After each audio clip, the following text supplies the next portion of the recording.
அன்பு நேயர்களுக்கு கனிவான வணக்கம்.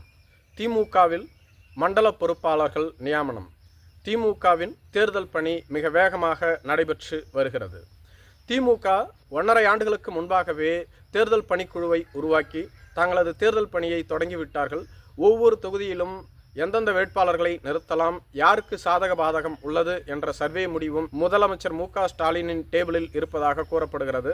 மேலும் முதலமைச்சர் மு.க. ஸ்டாலினுக்கும் உதயநிதிக்கும் இடையே ஒரு சில மனத்தாங்கள் இருந்தாலும் கூட முதலமைச்சர் கூறக்கூடிய வேட்பாளர்கள் தான் அங்கு போட்டியிடுவார்கள் என்ற ஒரு பேச்சும் அடிபட்டு வருகிறது. உதயநிதி ஸ்டாலின் அவர்களோ, நமது கட்சியில் மூத்த அமைச்சர்கள் அனைவர் மீதும் ஊழல் வழக்கு உள்ளது, இது நமது கட்சிக்கு மிகப்பெரிய பின்னடைவாக பார்க்கப்பட்டு வருகிறது. ஊழல் பின்னணி கொண்டவர்களை தொடர்ந்து அமைச்சரவையில் எதற்கு சேர்க்க வேண்டும்? நாம் அமைச்சரவையில் சேர்ப்பதனால்தான் இவ்வளவு பெரிய கெட்ட பெயர் ஏற்படுகிறது. அதற்கு முதலில் நாம் அவர்களுக்கு சீட்டை கொடுக்கக்கூடாது. அவர்கள் இத்தனை காலம் திமுகவின் கட்சியின் மூலம் வளர்ந்து விட்டார்கள், நல்ல நிலையிலும் உள்ளார்கள். அவர்களுக்கு பதிலாக இளைஞர்களுக்கு வாய்ப்பு கொடுப்போம். மேலும் அதே குடும்பத்தில் இருக்கக்கூடிய இளைஞர்களுக்கு வாய்ப்பு கொடுத்தால் அவர்களை சமாதானம் செய்து விடலாம். எனவே சீனியர்கள் தேவையில்லை, இந்த முறை இளைஞர்களுக்கு அதிக வாய்ப்பு கொடுங்கள் என கேட்டுக்கொண்டதாக சொல்லப்படுகிறது. ஆனால் முதலமைச்சர் மு.க. ஸ்டாலினோ, திமுகவின் மூத்த அமைச்சர்களை பற்றியோ மூத்த தலைவர்களை பற்றியோ உனக்கு தெரியாது, அவர்கள் அனைவரும் பழம் தின்று கொட்டை போட்டவர்கள், கலைஞர் கண்ணிலேயே விரலை விட்டு ஆட்டியவர்கள். நாம் அவர்களை ஒதுக்கி வைத்தால் நம்மை தேர்தலில் கண்டிப்பாக தோற்கடித்து விடுவார்கள். ஒவ்வொரு தொகுதியிலும் ஒரு மாஃபியாவை உருவாக்கி நமக்கு எதிராக வேலை செய்வார்கள். தேர்தல் நெருங்கும் சமயத்தில் இது போன்ற முடிவுகளை கையில் எடுக்க வேண்டாம். தேர்தல் முடிந்த பின்பு அவர்களை பார்த்து கொள்ளலாம். ஒரு சில அமைச்சர்களுக்கு தொகுதியில் செல்வாக்கு, சமூக செல்வாக்கு இருக்கிறது. அவர்களை பகைத்து கொண்டு நாம் வெற்றி பெற்றுவிட முடியாது. எனவே நீ அமைதியாக இரு. இளைஞர் அணிக்கு வேண்டுமென்றால் 30-40 தொகுதிகளை ஒதுக்கி தருகிறேன், அதில் நீயே வேட்பாளர்களை நிறுத்திக்கொள். மற்றபடி எதையும் நீ எனக்கு ஆலோசனை கூற வேண்டாம் என்று கூறிவிட்டதாக சொல்லப்படுகிறது.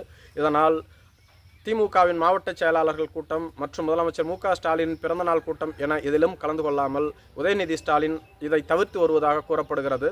மேலும் முதலமைச்சர் மு.க. ஸ்டாலின் அவர்கள் தேர்தல் பணிக்குழுவை உருவாக்கியதோடு மட்டும் அல்லாமல் சமீபத்தில் மண்டல பொறுப்பாளர்களையும் நியமித்துள்ளார். ஏற்கனவே தேர்தல் பணிக்குழுவில் உதயநிதி ஸ்டாலின், கே.என். நேரு, ஏவா வேலு, தங்கம் தென்னரசு, ஆர்.எஸ். பாரதி போன்றவர்கள் இடம்பெற்றிருந்தார்கள். தற்பொழுது மண்டல பொறுப்பாளர்கள் 7 பேர் நியமிக்கப்பட்டுள்ளார்கள்.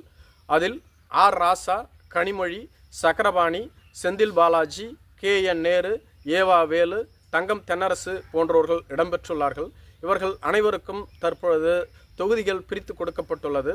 ஆர். ராசா அவர்களுக்கு திருவள்ளூர் மாவட்டம், சென்னை, செங்கல்பட்டு, காஞ்சிபுரம் போன்ற மாவட்டங்களில் உள்ள தொகுதிகளுக்கு பொறுப்பாளராக அவர் நியமிக்கப்பட்டுள்ளார்.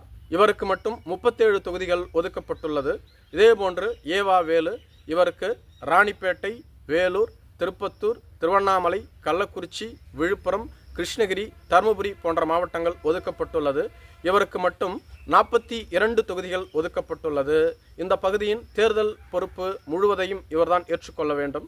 கொங்கு நாடு முழுவதும் செந்தில் பாலாஜிக்கு வழங்கப்பட இருந்தது. ஆனால் செந்தில் பாலாஜியின் மீது பல்வேறு ஊழல் குற்றச்சாட்டுகள், சிறைச்சாலை, அமைச்சர் பதவி இழப்பு என பல்வேறு நெருக்கடிகள் அவருக்கு இருப்பதால் இந்த முறை அவருக்கு வெறும் 22 தொகுதிகள் மட்டுமே ஒதுக்கப்பட்டுள்ளது.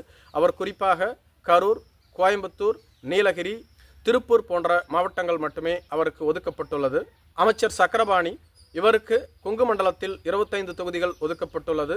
ஈரோடு, நாமக்கல், சேலம் போன்ற 3 மாவட்டங்களுக்கு பொறுப்பாளராக இவர் நியமிக்கப்பட்டுள்ளார். கே.என். நேருவுக்கு 40 தொகுதிகள் ஒதுக்கப்பட்டுள்ளது.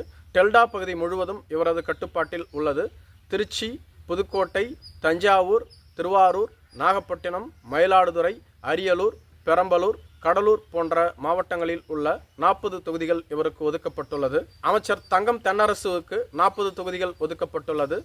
திண்டுக்கல், தேனி, மதுரை, சிவகங்கை, ராமநாதபுரம், விருதுநகர் போன்ற மாவட்டங்கள் இவருக்கு ஒதுக்கப்பட்டுள்ளது. கனிமொழி எம்பி அவர்களுக்கு தூத்துக்குடி, தென்காசி, திருநெல்வேலி, கன்னியாகுமரி போன்ற மாவட்டங்கள் ஒதுக்கப்பட்டுள்ளது. இவருக்கு 22 தொகுதிகள் ஒதுக்கப்பட்டுள்ளது. இப்படி திமுகவின் மண்டல பொறுப்பாளர்கள் நியமிக்கப்பட்டுள்ளார்கள்.